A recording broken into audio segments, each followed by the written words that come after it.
Bismillahirrahmanirrahim. Wassalatu wassalamu ala Rasulillah wa ala alihi wa sahbihi wa man walah. Wa asyhadu an la ilaha illallah wahdahu la syarikalah wa asyhadu anna Muhammadan abduhu wa rasuluh. Amma ba'd. Alhamdulillah, pada kesempatan ba'dal fajr di hari Sabtu 15 Maret bertepatan dengan 15 dari bulan Ramadan 1446 Hijriah. Kita lanjutkan kajian di Fakultas Ilmi Raqaiq dari kitab Riyadhis Shalihin di bab At-Taubah. Maka kita masuk kepada hadis nomor 22. Wa an Abdillah ibni Ka'ab ibni Malik wa kana qaida Ka'ab radhiyallahu anhu min banihi hinna amya. Qala sami'tu Ka'ba ibn Malik yuhaddisu bihadisihi hina takhallafa an Rasulillah sallallahu alaihi wa ala alihi wasallam fi ghazwati Tabuk. Maka hadis yang kita bahas sekarang ini diriwayatkan dari anaknya sahabat Ka'ab ibn Malik. Maka dia adalah Abdullah, di mana dia mendengar dari Ka'ab ibn Malik di saat menceritakan bagaimana dulu dia tidak ikut berperang dari perang Tabuk. Maka kisah ini panjang dan di sini tidak kita membaca semuanya dikarenakan untuk mempersingkat waktu dan juga untuk mengurangi pandangan-pandangan yang buruk kepada sahabat yang agung. Kullu ibni Adam khata' wa khairul khata'ina at-tawwabun. Apalagi mereka para sahabat telah diampuni dosa-dosanya oleh Allah. Allah berfirman, wasabiqunal awwalun minal muhajirin wal ansar walladzina taba'ahum bi ihsanin radhiyallahu anhum wa radu an. Allah telah ridho kepada mereka dan mereka manusia, mereka mempunyai kesalahan dan dari kesalahan mereka kita mengambil ilmu darinya. Maka kesimpulannya, Ka'ab ibn Malik pada saat itu dalam keadaan berdosa dengan menyelisihi perang Tabuk. Dan perang Tabuk adalah perang mulai Nabi Muhammad menyerang kepada kelompok kufar dari kelompok orang Romawi. Dan perang Tabuk, perang yang pada saat itu di cuaca yang sangat panas, di mana tumur-tumur ataupun kurma-kurma itu dalam keadaan matang saking panasnya. Maka qadarallah ma syaa fa'ala, Ka'ab ibn Malik menyelisihi dari jihad bersama Nabi Muhammad sallallahu alaihi wa ala alihi wasallam. Dan kita langsung baca bagaimana Allah mengampuni dosanya. Qala Ka'bun falamma salamtu ala Rasulillah sallallahu alaihi wa ala alihi wasallam qala wa huwa yabruku wajhuhu minas surur. Maka di saat setelah 50 hari dihajar Ka'ab ibn Malik oleh seluruh kaum muslimin, bahkan Nabi, sampai dua sahabat yang lainnya, ada 3, itu menangis setiap hari dan setiap malam. Kecuali Ka'ab yang mempunyai keberanian, di mana dia pergi ke pasar membeli belanjaan. Dan dia salat berjamaah bersama Nabi. Dan disebutkan bagaimana dia datang kepada Nabi dan melihat bibir Nabi di saat dia memberikan salam dan Nabi tidak menjawab salam. Dan bagaimana Ibnu Akhih dari sepupunya, orang yang paling dekat, tidak mau juga memberikan salam. Maka sekitar 50 hari dihajar. Makna dihajar di sini diboikot. tidak ada orang yang berbicara dengannya, dan seterusnya. Maka setelah genap 50 hari, aku mendatangi Nabi Muhammad sallallahu alaihi wasallam, dan dia dalam keadaan penuh kebahagiaan dan mengatakan, absyir bi khairi yaumi marra alaika mud waladatka ummuk. Maka selamat bagi hari ini, kebaikan bagi kamu di saat kamu dilahirkan oleh ibumu. Tidak ada hari yang paling bahagia kecuali hari ini. Fakultu amin indak ya Rasulullah, amin indillah. Maka apakah taubat ini diterima dari dirimu atau dari Allah Jalla wa'ala?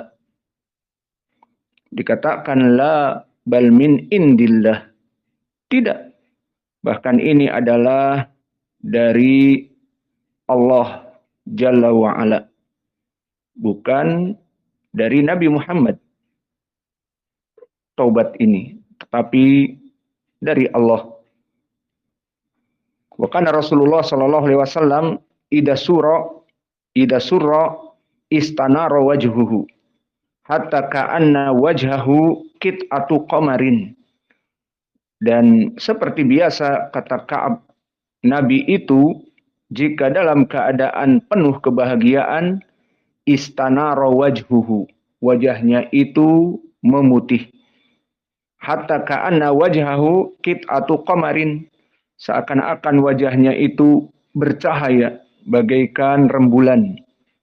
Wa kunna na'rifu dzalika minhu, dan kami semuanya mengetahui sifat Nabi. Maka Nabi pada saat itu wajahnya bersinar.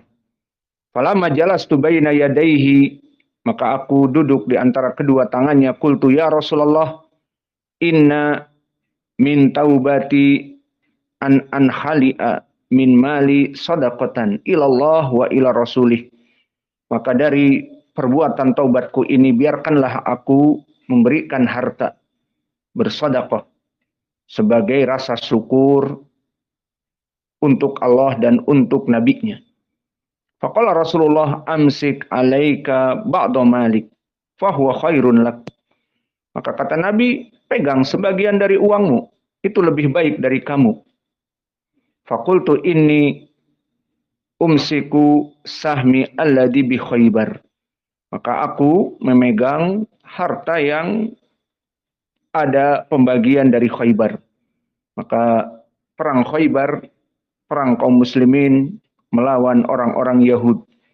Dan akhirnya Khaybar jatuh, dan setiap kaum muslimin mendapatkan bagian-bagian dari tanah Khaybar. Dan begitupun Ka'ab ibnu Malik dulu berperang bersama Nabi di perang Khaybar. Di sini di Tabuk ini yang dia menyelisihi. Maka dia mengatakan, aku bersedekah dari hartaku untuk Allah dan untuk Rasulnya sebagai rasa bahagia Allah mengampuni dosanya. Dan begitu pun dikatakan, ya Rasulullah, innallaha ta'ala innama anjani bis sidqi wa inna min taubati alla uhadditha illa sidqan ma baqitu. Maka dari pengalaman bagaimana terjadinya 50 hari dalam keadaan diboikot, itu adalah dikarenakan aku jujur, tidak berdusta. Dan orang-orang munafik banyak sekali yang memang tidak ikut. Diriwayatkan ada 30-an. Maka yang tidak ikut perang Tabuk itu banyak. Namun dihukumi orang-orang yang muslim khalis seperti Ka'ab ibnu Malik dan 2 sahabat yang lain. Dan yang lainnya dari orang-orang munafik. Maka mereka berdusta kepada Nabi, alasannya demikian dan demikian. Dan Nabi pun mengetahui kalau mereka orang-orang munafik. Maka dikatakan bahwa yang menyelamatkan aku, wahai Rasulullah, adalah permasalahan as-sidq. Permasalahan aku ini dalam keadaan jujur di saat dia memberikan alasan kepada Nabi. Maka dengan taubatnya Allah menerima aku ini, maka aku akan selalu jujur sampai aku mati. Wallahi ma'alimtu ahadan minal muslimin ablahullahu ta'ala fi sidqil hadith mundu dakartu dalika li Rasulillah sallallahu alaihi wasallam ahsana mimma ablani Allah ta'ala.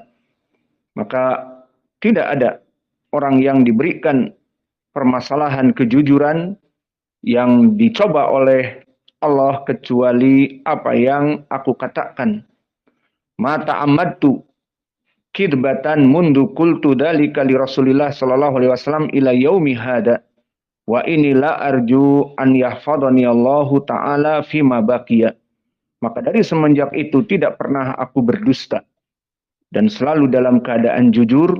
Dan aku meminta kepada Allah agar Allah menjagaku dalam keadaan selalu jujur sampai akhir hayatku.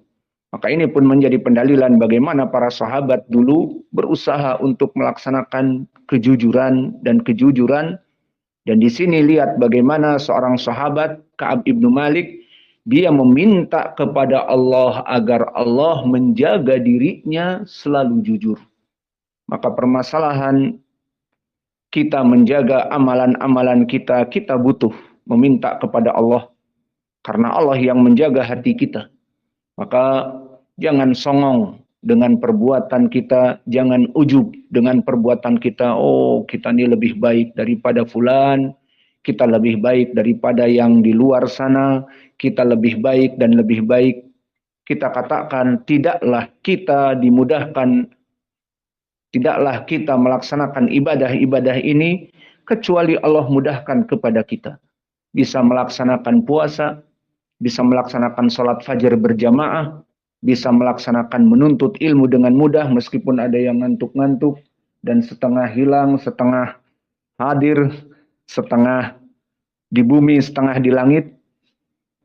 Maka di sini semuanya dalam keadaan kenikmatan yang Allah berikan kepada kita, dan di sini wajib bagi kita untuk bersyukur dan jangan ujub bahwa ini semuanya Allah mudahkan kepada kita.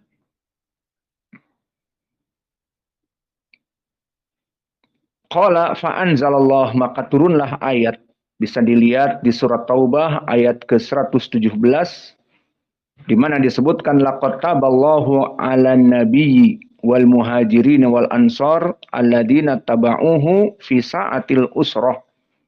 Hatta balago, sampai kepada ayat innahu bihim raufun rahim wa 'ala salasatil ladzina khulifu. Ini poin pendalilannya.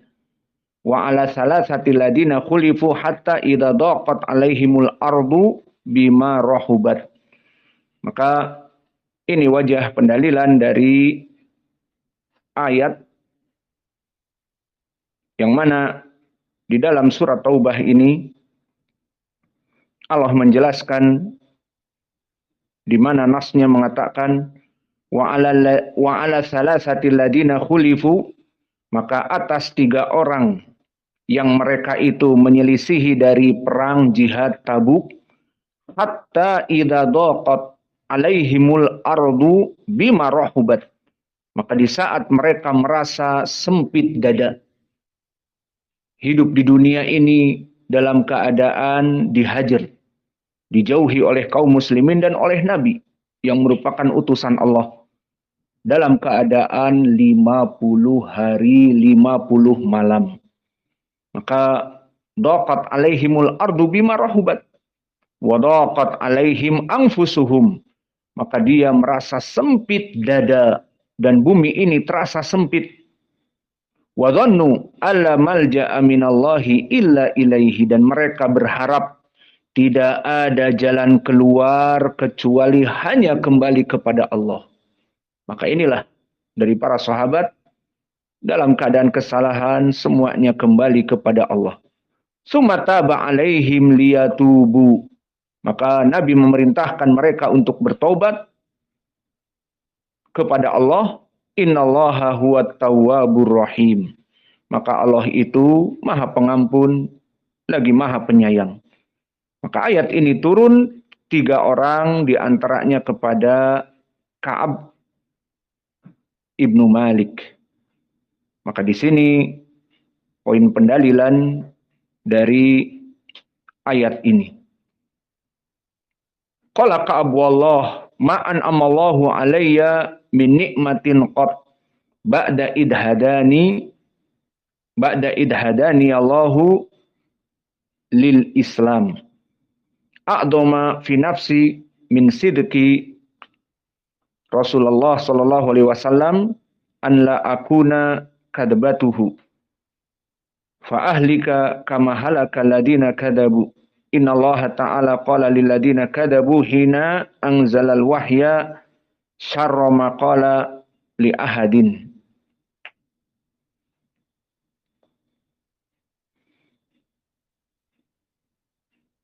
Maka ini mungkin yang bisa kita berikan dari hadis ini.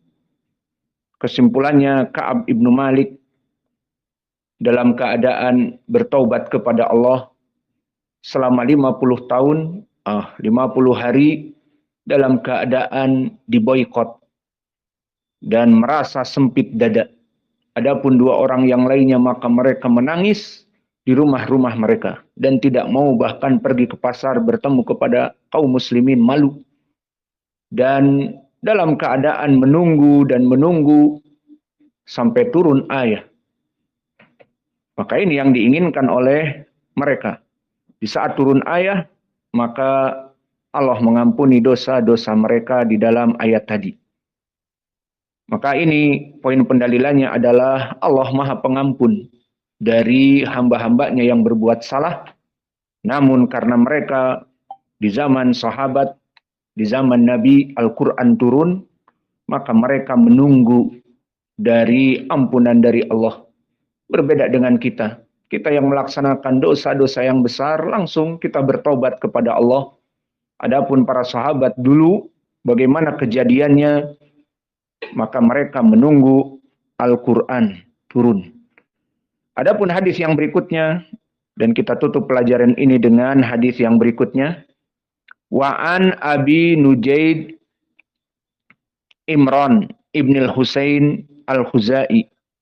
Ana imra'atan min Juhainah atat Rasulullah sallallahu alaihi wa ala alihi wasallam wa hiya hubla minaz zina. Dari Imran ibnu Husain sahabatnya menceritakan bahwa ada perempuan dari Bani Juhainah. Dan Bani Juhainah dari asal Makkah. Atat Rasulullah. Maka dia mendatangi Nabi. Atau asal Saudiyah sekarang. Maka dia mendatangi Nabi. Wahiyah hubla. Dia dalam keadaan hamil.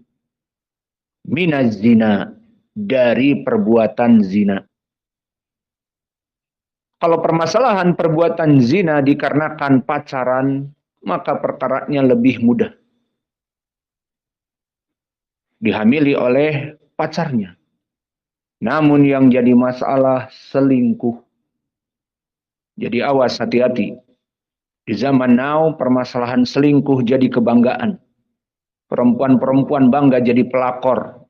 Apa? Pelakor singkatannya perebut laki orang. Maka mereka bangga. Dan berapa dari perempuan-perempuan yang mengumumkan, aku telah tidur dengan si artis fulan, si artis fulan, si artis fulan. Maka laki-lakinya pun bangga telah berhubungan dengan 9 artis besar perempuan. Maka perkara-perkara ini dipikirnya permasalahan selingkuh adalah perkara yang mudah. Lihat di sini hadisnya. Maka perselingkuhan berakibat di dunia dengan pembunuhan. Faqalat, ya Rasulullah, asabtu haddan fa'akimhu alayya.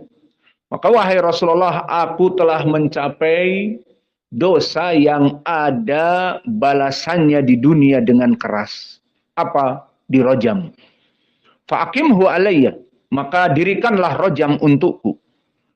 Pada Nabiullah waliyaha sallallahu alaihi wa ala alihi wasallam. Maka Nabi memanggil wali dari perempuan ini. Ini perempuan mengaku bahwa dia demikian dan demikian, minta dirojam. Mana walinya? Faqala ahsin ilaiha fa idza wada'at fa'tini. Maka dikatakan kepada walinya, berbuat baik kepada dia. Biarkan dia melahirkan. Dan jika melahirkan, boleh dibawa kepadaku. Fafa'ala. Maka walinya ini berbuat baik. Tidak memandang dia perempuan yang demikian dan demikian, sudah. Perempuan ini ingin bertaubat. Ahsin ilaiha. Maka sudah selesai. Jangan diperburuk keadaannya. Fafa'ala. Maka dilaksanakan. Melahirkan dengan baik. Fa'amara biha Nabiyu sallallahu alaihi wasallam. Fasuddat alaiha siyabuha.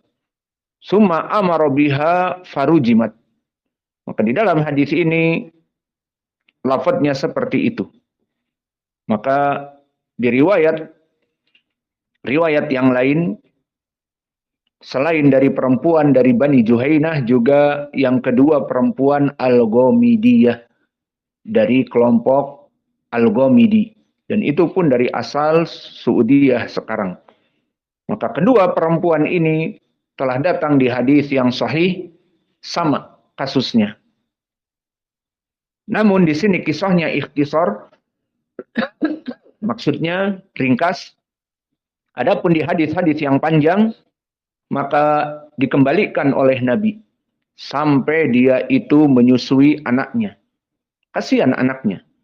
Maka setelah anaknya selesai dari susuan 2 tahun dan dibawa dalam keadaan membawa khubuz anak ini, berarti sudah bisa makan.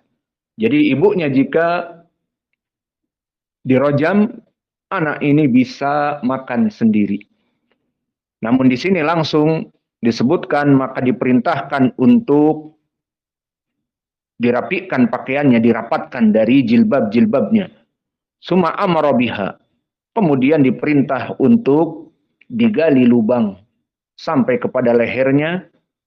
Maka dimasukkanlah perempuan ini, maka tidak bergerak kecuali kepalanya di atas tanah. Maka tertutup tanah seperti ini. Tangannya semuanya, pakaiannya diikat. Maka dalam keadaan seperti itu. Summa shalla 'alaiha afwan. Summa amara biha farujimat. Kemudian diperintahkan dan dirojam. Bagaimana cara merojam? Dilempari oleh batu. Jadi perempuan ini dirapikan pakaiannya, diikat dan seterusnya. Ada yang dibenamkan ke tanah, ada yang hanya dirapikan kemudian dilempari. Summa shalla 'alaiha, kemudian disolatkan atasnya. Faqala lahu Umar, tusalli 'alaiha ya Rasulullah wa qad zanat. Maka wahai Rasulullah, kita salat untuk perempuan ini padahal dia telah berzina dan zinanya selingkuh. Qala laqad taba taubatan. Maka dia telah bertaubat dengan taubat yang bersungguh-sungguh. Lau kusimat baina sab'ina min ahlil Madinah lawasi'athum. Maka taubatnya itu, wahai Umar, jika dibagikan kepada 70 dari rumah-rumah penghuni Madinah yang berdosa, dibagi semua, maka akan mencukupinya. Maksudnya Allah mengampuni dengan seluas ampunan. Tidak ada lagi yang berbicara kepada perempuan ini. Dia telah bertobat. Wahal wajadta afdola min an jadat binafsiha lillah. Maka apakah ada yang lebih dari tobatnya perempuan ini, di mana dia meminta pensucian dirinya dari dosanya? Maka subhanallah, lihat bagaimana perempuan ini, dan ini kembali kepada permasalahan jika para sahabat di antara mereka ada yang melaksanakan demikian dari kesalahan, maka kembali bahwa mereka itu manusia. Kulubni Adam khoto. Namun kelebihan dari mereka Allah telah ridho. Seperti lihat sekarang perempuan di sini dari Juhainah. Di riwayat yang lain, di hadis lain ada kasus yang lain dari Al-Ghamidiyah, dan di riwayat yang lain laki-laki. Maka terjadi 3 orang yang kita ketahui di dalam hadis-hadis. Maka mereka sama melaksanakan perkara ini. Maka para sahabat telah Allah ridho kepada mereka. Tidak boleh kita mengulang-ulang permasalahan seperti ini dan mengejek para sahabat. Dan bahkan Umar yang mempertanyakan bagaimana kita sholat atas perempuan ini, dikatakan jika dibagi taubatnya itu untuk 70 penghuni Madinah maka akan masih cukup. Lawasaathu. Maka inilah 2 hadis yang bisa kita berikan, yang mana dari 2 hadis ini menjadi pendalilan bagi kita bahwa Allah Jalla wa'ala Maha Pemurah dan Maha Pengasih. Dan bagi mereka orang-orang yang bertaubat, Allah mengampuni dosa-dosa mereka. Dan di sini jenis taubat ada yang bertaubat begitu saja, Allah mengampuninya, dan ada yang bertaubat dengan al-had. Al-had adalah hukuman di dunia. Seperti bertaubatnya orang-orang yang selingkuh, maka dengan dirojam, itu maknanya. Maka inilah yang bisa kita berikan. Wa naktafi ila huna wa jazakumullahu khaira wa barakallahu fi ilmikum.